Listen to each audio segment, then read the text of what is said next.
nani nonke igama lami ngumpumelelo ngokangema uhamba no Jay waka Smith and together sinilethela i3300 podcast.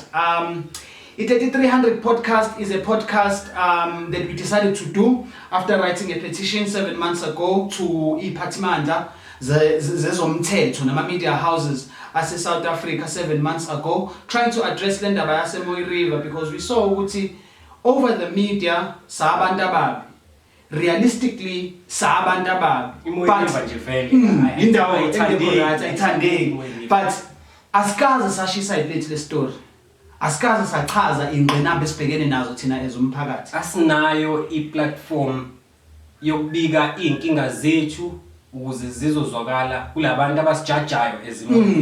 We understand. Mawuzwa ngeMooi River, you only hear people like Babu Ayanda Msweli saying ungani Mooi River uzobanjwa inkunzi. But we've never spoken about ama initiative esizamile ezomphakathi ukuthi siyilo le ndaba yaka N3 ukuthi yehle crime khona. They never discuss that. Some instigators eluthini notho akakhumula kuneluthini bathu eqale thina kodwa sesikade swabonile ama video amanye ama towns nama cities elutha. So we are hoping with e-podcast we are going to create either an information hub or a platform for people to come through. Should it be people in leadership positions or the general community and even the youth itself to come through and say, you know what, let us tell our side of the story. Asike sikhulumeni ngaloko okungakhulunywa ngaka. Ngisho lokho kungashiwo. Be unapologetic. Be unapologetic. Isando sisibize ngesando.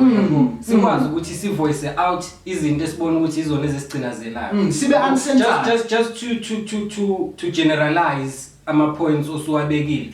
I podcast is about everyone, umdala, umncane, you are just a community member, uyisiphathimandla, usebenza kamasipala. It's for all of us, because today kuzofika umuntu bad mouthing police station.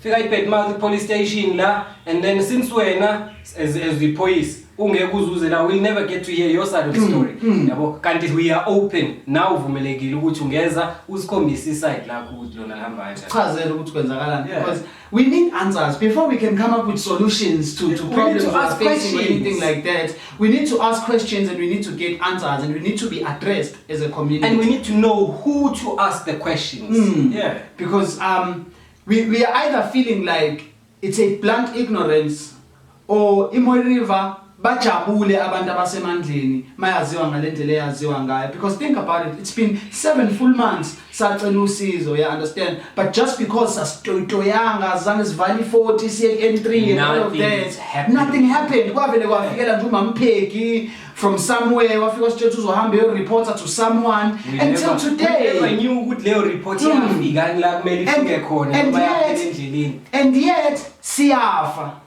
Crime stats are rising. Ibhame ekhali lokishini. Yazi lokishini sekuphendukele indawo kuvele ekhala isibhamu nje for no reason. Angisathuki ngisho ngilele embedeni sikhale emva kwendlu. Sekuvele ekhala isibhamu nje vele ifoni yami. Uqhubeke nempilo yakho.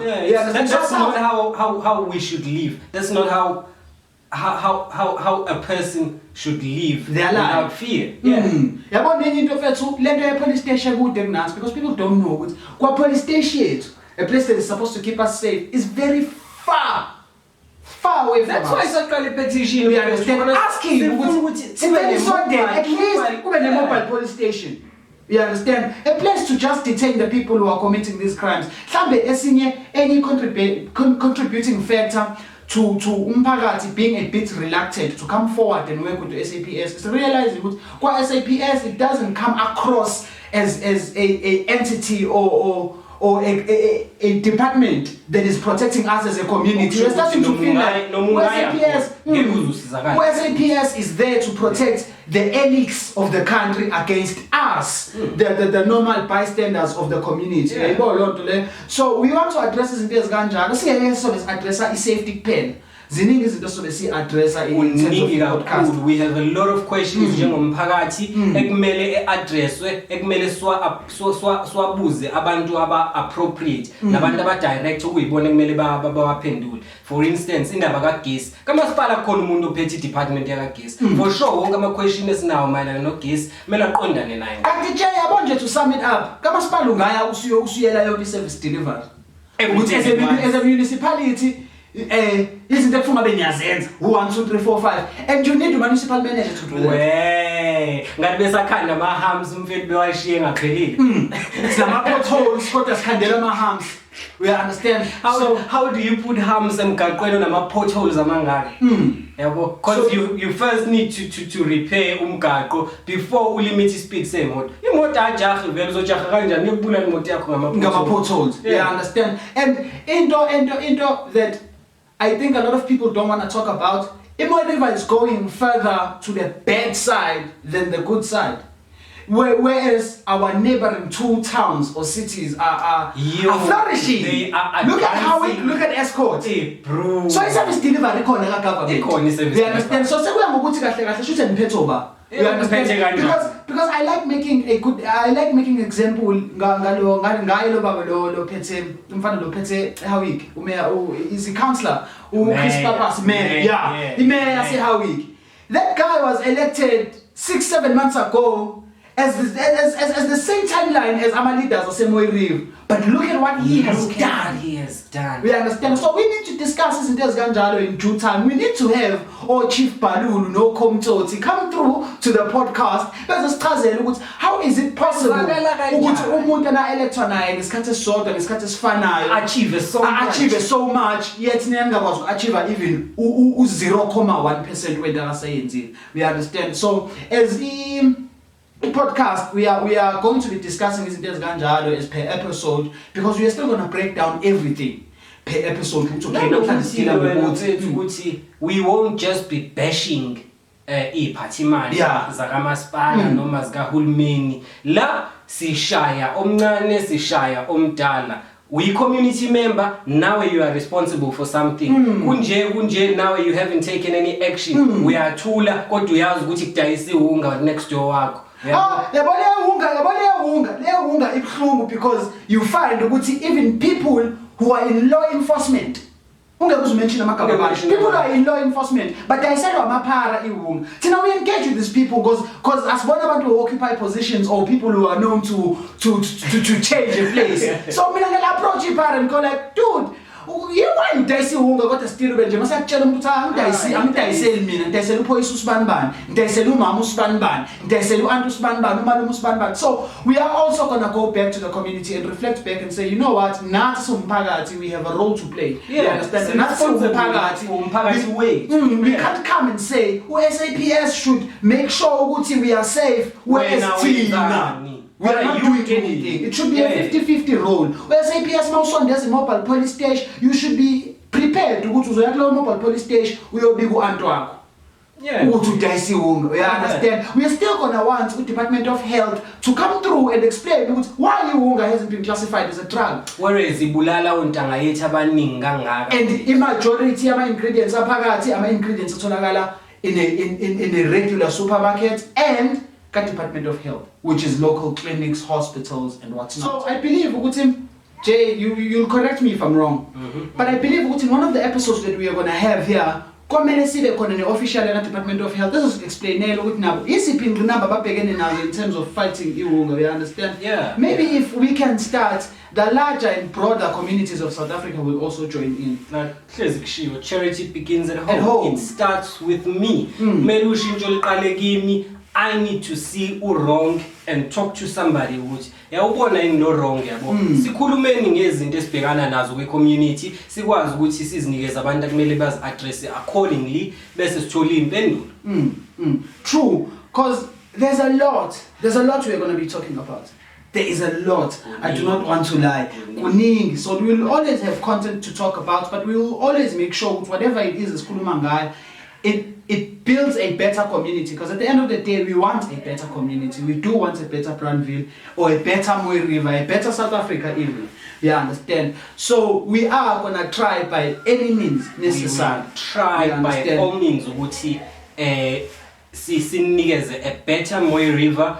If not a better Mooi River, at least sizoniphendulela imibuzo eninayo yabo, or sozama ukuthi sithola abantu abazokwazi ukuthi bephendule lemibuzo eminingi esinayo mayelana noJojo base Town View yabo, izinto ezifana nalezi ugesi uhamba kamakhelwane ukhona kamakhelwane ngezansi, izinto ezifana nalezo. True. So any of that I think it's going to be one of the topics esizokhuluma ngawo is even the division within our community. Asikho united. We are divided. We are divided. Maybe another contributing factor to Imoy River being what it is, or Imoy River being what Ayanda Msweni says it is the fact that even the community of Moy River itself is not that united as before. Moy River, it was big. In fact, Moy River was big. It was known everywhere. You wouldn't mess with the Moy River. You wouldn't. Yeah. But these days, because another thing, I always say this. I always say this.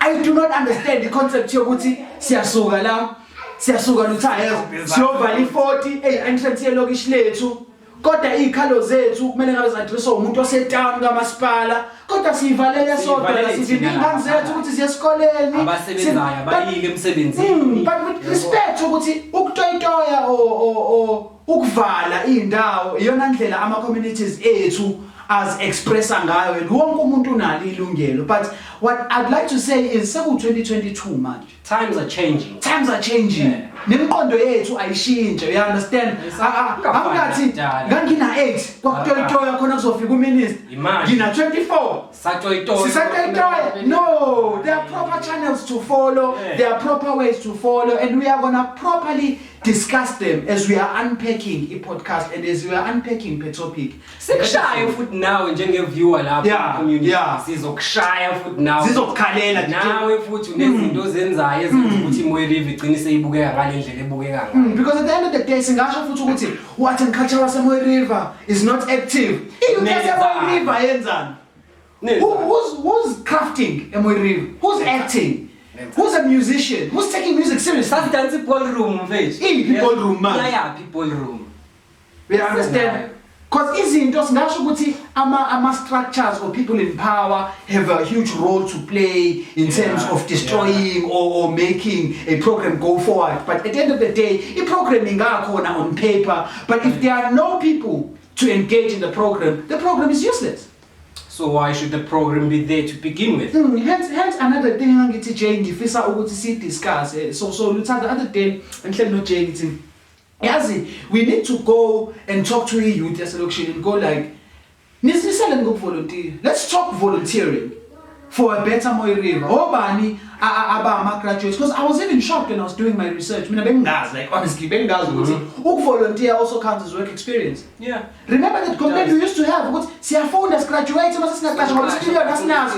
Okay, experience awazi ukuthola ngoba qasha ndawo ngithi go volunteer in that field you graduated in. Vulani NPO bafethu it's something to put experience kwi certificate sakho ne CV yakho. We understand and apparently we private sector they take people who volunteered kakhulu more than people who just come ukuthi ngiqede last week graduated ku cum laude. Am I correct? Am I pronouncing it right? I must cum laude and don't I've graduated and now employ me. We understand. I do understand which government structure it set up here is something that we'll need to challenge. The education system itself, because I want to like when we engage in the education, metric, let's start talking about what's metric permanent license at least gain some. Because Melusi alone, I'm not gonna lie. Melusi alone is not helping us. You understand? It is good to have a metric. It puts you in a better stepping stone to better yourself. But at the end of the day, we are trying to metric for me. Uma ufika basithi ufuna ukufundela lento oyithandayo noma ube passionate ngayo ama-point akho awahlangana. You understand? Because at the end of the day, any education system yethu that I think is a flaw ngayo is the fact that basithatha besifake erumini so 50 as ama-students kuthiwa nihlukile, you are all different, you are all special in your own way, but we are tested with one test.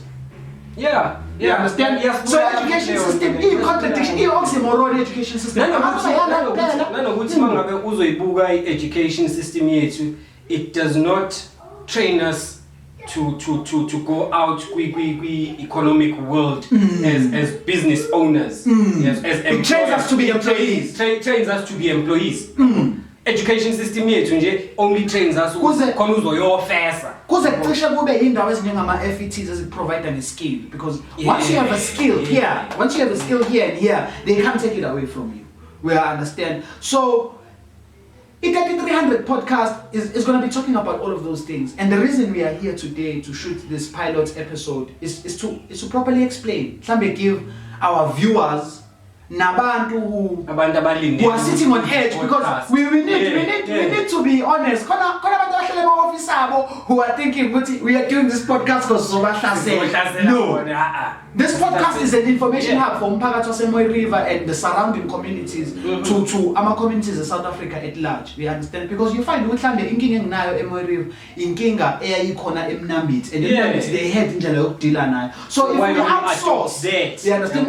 If we outsource, mhlambe ikhona indlela esingayibona eya forward. And we also need to talk about this political mentality within our communities because when I would stand here, no fear, no fuck all, dude. There's no political party that will bring you a better life. I give Chris Pappas his hat. I give him his flowers. Yeah. Politically, he's worked. We did the A and what's not. We can't take it away. You understand? But there is an influencing factor behind umsebenzi wakhe that we are to properly discuss on another day. So, in terms of politics, politics bayisebenzi bafethu yebo siyakuthanda ukuba osopolitiki kwavoto ma thina still ushintsho aluko. We understand iba buhlungu lento when you see ukuthi we were given a country in 94 and nothing improved. Instead kunyuka ama stats corruption, instead kunyuke crime nakuqala, kunyuke anything that is bad that you can think about. And it goes back to Amazwi. I think if it wasn't de Klerk, it was who bought.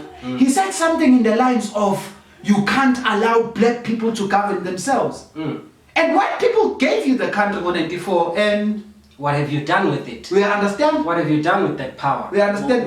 More t-shirts, more than jobs. More t-shirts than more than jobs. True. We understand. When time comes to vote, bazokuniga t-shirts. Hey. Let's not go any further. You understand? Let's not go to 94 or isikhathi esisemuva kakhulu. Let's go to last year. Do you remember the elections last year? I'm a convoy. That's bull. You actually think wonke ama volunteer ekhona esivotisa would get employed. Where are they today? Half of them are complaining ukuthi abasasinaki. We understand asanakiwe as so a community. you can't really rely on politics ne government and politicians. We understand you need to have your own plan. Ngaleyo ndlela ukuthi impilo yakho yonke usumatshela ukuthi intuthuko izolethwa omunye umuntu. At some point, it calls on you now is something. So that is what we want in the podcast and youth. You understand? Because we're still going to discuss, as you said earlier on, we're still going to discuss in the Bazama NPOs. You understand? How can NPOs benefit a community? Why do we need NPOs? And ngalelo la so is discussing the NPOs, you'll find ukuthi nje kunama NPOs ayinqwabe Moyi River that we've never heard about. But you want to know why?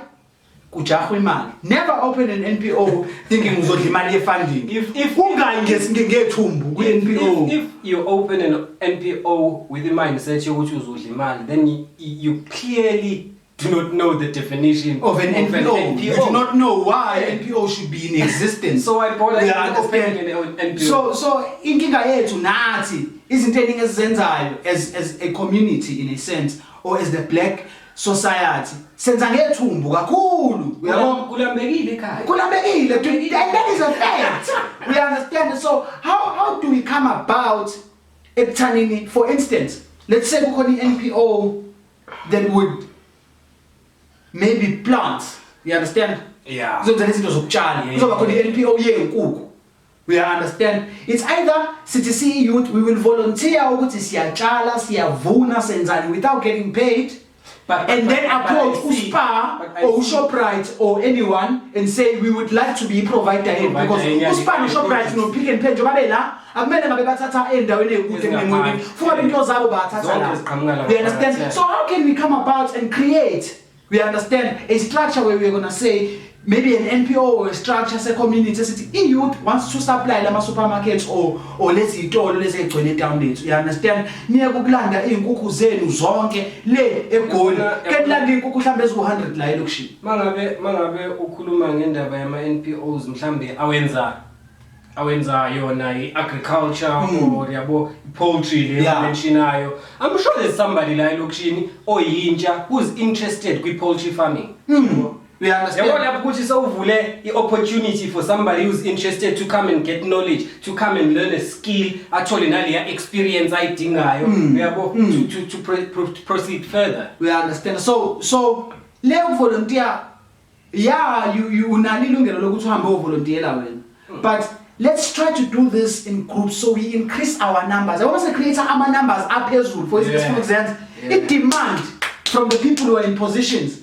Izoba pusha to a corner ukuthi besiphendule. But not zophuma umpumelelo no Jane noLuthando kuphela bethi sidinga NPO ye poultry. No one is going to pay attention. Akekho umuntu ozosinaka lapho uzogcina kuphelile ngikhuluma. We understand a lot. So as youth we are still going to discuss futhi izinto ezikanjalo ukuthi NPO akuzogcina kube ye poultry noma e agriculture kuphela. Ingakho ni NPO yaka arts. Anything. Ingakho ni NPO yaka sports. Ingakho ni NPO edila no education because akuzuba umpumelelo who are going to do everything. What he wants to do, he's going to chase what he wants to do. What do you want to do? How do you want to uplift yourself? How do you want to contribute into a better life? Because as a generation, man, let us not make the mistakes that our parents made. Abazali bethu bathatha ithemba kakhulu balibeka kukhongolozi. Ukhongolozi uyeza nentuthuko mbo. Namhlanje qualify for even 1.5 credit score because uma wayetshela ukuthi intuthuko izofika no NC. Sengina 24 uNC awumlethelanga twa.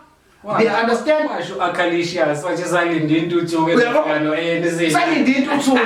Nakhona uthi uyayilinde intuthuko ukuthi uyazamela bezama ukuketula nesitulo nakhona yebo le. So izinto ezikanjalo esisazo address because even the people who are in positions either in a political sphere or outside of a political sphere, in most yabantu bethu bebala lethu who are in positions ibona abasicindazela more than anyone in this world. Mangabe ukhuluma ngabantu aba in position asiba exclude abaphethe amasonto. Abaphethe amasonto siba counter nezangoma amasonto bonke labo we count them as ama leaders a community and therefore we want to find out what are these leaders doing to impact a better Moi River in the future. Because Tina, as a generation that is currently living in Moi River, siyazi ukuthi abazali bakho 1.5 2000 kuya 3000 ukuthi isonto liprosperish liye phambili. But angikaze ngayifica iprogram yabefundisi base Moi River bethi nawo kumnikelo wenu siyawubuyisa u10% wawo onyakeni. Mina 10% ngiyakhalela mfethu mina ngiyakhalela ukuthi one day on any of the episodes esizowenza simbiza umuntu oyi-church leader umuntu oka religion ezohlala phansi asichazele ukuthi lento yo 10% lento yomakhokho esontweni siza ngani thina and how does it give back to the person who's paying. But at the end of the day ngiyavuka ngiyosebenza. This is a cycle. Ngiyavuka ngiyosebenza ngihole ngithatha 10% womholo ngufaka ebandleni yini ngizoyithola back umoya engcwele. Let us be honest. We understand. Shuthe kahle kuze ngiye ezulwini kumele ngithenge esontweni elithizeni. If angike esontweni angiye ezulwini. But factually speaking, the majority of community, the majority of youth no longer go to churches. That's because we're a messed up youth. We understand. Tina, we are the worst youth before ama 2000. Ama 2000 afike excel mfethu ama 2000. Because another thing asikho right asiphethe kahle sazi ukuthi weekend enkulu. Yabona ama weekend amakhulu ayisiyazi njengoba injalo. So as much as uthola ukuthi kwathina sisaya emasontweni khona nabafundisi bamanga guys abo ufika lapho uzongena esontweni ufike nomama umfundisi abonele ureverse wamama athi usebonisiwe. Yabona lezi izinto ezixoshela esontweni yabo. Ngishaya umfundisi ngiphinda into engale kokhololo sengumuntu wrong. Uyayibona lento leyo. So we are still going to talk about ama religious opinions ethu or views or cultural opinions. You understand? Because even culturally ukuba umZulu sengicelebrate nge 24 September kuphela. kuphela. Otherwise awuyena umZulu wena. Because yazi into ebuhlungu Jay asilazi usiko lethu thina. Now what does it say ngalesi ngane sizele? Ngoba sizele sinjalo sina 4 sina 5 wengane. Even further in the dark mfethu. Even further in the dark mangabe thina understand sivele nathi si clueless. Ngize ngithi ngiyamncamela umuntu as much as ngingakusupport kakhulu ukusindiswa, you understand? Ngiyamncamela umuntu ovela akhulisa ingane yakhe ngosindiswa. Uyikhulisa ngathini? Nge-guideline ethile. Yeah, so wena awusonti awulazi usiko lakho uhlaba wenza lutho ingakho undinga sithebeni. We understand? Kwawena undinga sithebeni yashona liyavuka awazi. We understand? So we are creating a platform to say, come guys, wozani bafethu sikhululekile, let's start somewhere. Mhlawumbe masingahlangana sonke sidiscuss inkinga zethu kuzoba lula ukuqhamuka nama solutions. Kuzoba lula ukuthi singaye 40 siyoshisa ama-tie for 2 minutes and end up losing somebody close to us. Yabona mfethu, I might not know who to ask lo mbuzo enginawo, but mangabe sihlangene siwu10 siwu20 for sure kuleyo group ukhona ozokwazi ukuthi lo mbuzo wakho should be directed to this person. Because as umpumelelo as uJeo as uLutha ngeke ngikwazi information yonke nami, yabo. And we are so divided. So we are hoping ukuthi i-3300 podcast is going to be a magnet ezosibuyisa sonke. Yeah. We understand. Let us revive Imoyirivu because our leaders are not willing. Our leaders are not willing to uplift Imoyirivu. Sishintsha amakhansela nama-mayors atoyitoya sashisa ama-tie kwanje ayasa gijima namaphoyisa usuku kwangalekelela. Salwa izimpi zabantu bepolitiki esingahlangene nazo. Baqede ba-benefit because today you find ukuthi abantu yazi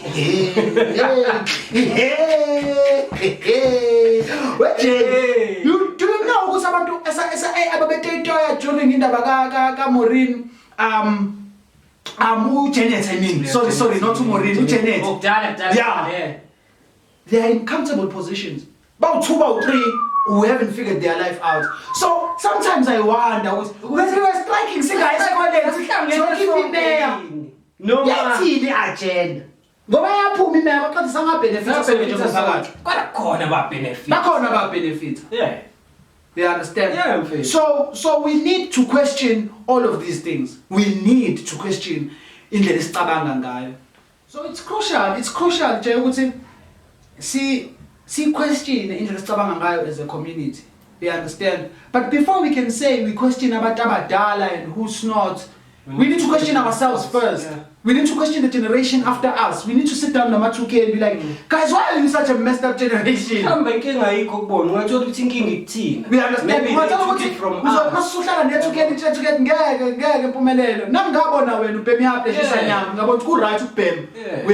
So we need to also sit down and fix ourselves before we expect to just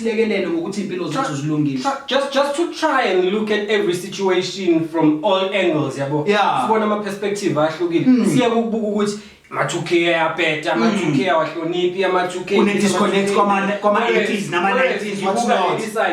Kuleli side lami. I'm not looking at the story from east side. Why kunje? We understand because you find to cancel interview. Why? Why? You understand? No matter, let's give them. We are a judgmental society. But see, a judge doesn't understand how much kwenzakalani. Asihlale phansi why you pay me untshontshelana. Yeah. We understand yini oyifunayo. Yini ungagezi. You understand? Yini ungagezeki.